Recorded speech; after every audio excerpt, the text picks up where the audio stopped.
Free will absolutely exists. Absolutely. See, I stood up. Sit down. Right? No plans to do that. But you asked. You asked about free will. So I thought, well, let's have a demonstration. Basically, I'm sitting here. Sitting here through the end of satsang. But just to prove a point, I can do this, I could dance. We could do all sorts of things. I could juggle with the microphone. Okay. All sorts of things that you are definitely not planned in terms of when you think of the plan of the evening of satsang. The question about it comes in with its relationship to karma and destiny. And what we know is that in this moment we have free will. What we don't have, of course, is retrospective free will. So I don't get to rewrite history. Which means, of course, I don't get to rewrite where I am in this moment. In this moment is what you could call predetermined, which is the flip side of free will and where the debate comes in. This moment is predetermined. Did you have a choice about being here? No. You were all predetermined to be here. But predetermined how and by what? Well, by all of the choices and decisions that you made in all of the moments of your life leading up to the very moment before you walked in the door to satsang. Are you going to be here tomorrow night? Well, that's based on the decisions you make today. If you get in a bus tonight from Rishikesh to Delhi, no, you're not going to be here with us tomorrow evening. If you decide, oh, I'm here on the banks of Ganga. I've been touched, I've been inspired. Yeah, I was planning to get on the bus, but I'm allowing myself to be touched and I'm going to stay back. You'll be with us. Tomorrow night when we sit here, again, those of you who will be sitting here because you've been predetermined to be here. But that predetermining of tomorrow includes the choices you make now. All the moments prior to now and now. So that which we've done in the past has predetermined my present. That which I'm doing now is predetermining my future. It's not pre as in some very obscure, vague concept of pre.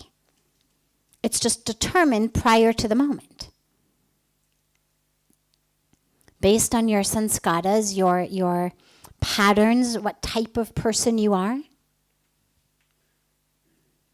We all know we've all got different types of habits. We could all walk into a restaurant and order, 50 different things. 50 different patterns of living behavior.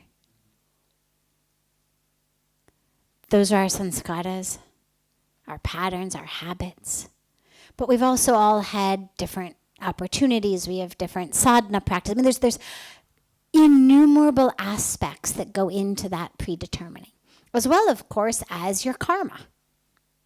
So, for example, if yesterday, prior to arriving here, you robbed a store or a bank and you're running from the police, there's a good chance you won't be here tomorrow night anyway, even if you want to be, because eventually the police are going to catch up with you and throw you in jail. Now, tonight, sitting here, you may decide, I'm touched, I want to stay back. But you no longer actually have that free will because of the choice you made yesterday. You don't get to say to the police when they come to arrest you, but wait, I've changed my mind. I don't want to go to jail. I've been touched. I want to stay and listen to satsang. Too bad. You made a choice yesterday that's determining your tomorrow.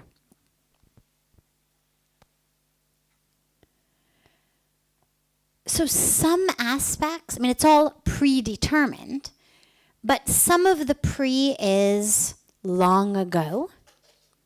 Some of the pre is immediate. You could have gotten to the door and walked away. So some aspects of the predetermination of why you're here, some are going to go back to your parents, how they raised you, the sanskaras they gave you. Some are going to go back to choices you made a few years ago. Some are going to go back to choices you made a few weeks ago, some a few days ago, some a few hours ago. The sum total of all of that has brought you here. Which means when we think about our life, since we cannot go backwards, we cannot rewind our lives, we have absolutely no control, zero, over the karmic fruit of things we've already done.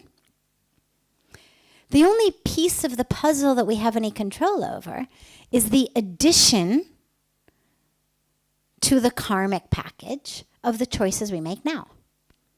And that's what our free will is. So some part of what your tomorrow is going to look like is predetermined. So you're still going to be that same height, you're going to still be the same weight, you're still, all of those things are still going to be there. If you went and got a tattoo today, you'd wake up tomorrow morning with a tattoo. If you got, some part of your body pierced today, you'd wake up tomorrow morning with a hole in that part of your body. So it's not entirely free will. You couldn't wake up in the morning and, decide, I don't want to have any holes in my body. Well, too bad. You've already done that. But there's a lot that's as yet undetermined. And that's where our free will comes in. So rather than worrying too much about stuff over which we have no control, it's much better to focus our attention on the stuff over which we do have control, which is the choices we're making. And we leave the rest in God's hands. God, you know what I've done. Some of it I don't even know. Past life stuff, I don't even know. I don't even know all the aspects of my, astrological pieces. God, only you know that. You know my past life stuff. You know my astrology stuff. You know all of this. The only piece I have is choices I make. So you take care of the choices you have, and you leave the rest to God to take care of the rest.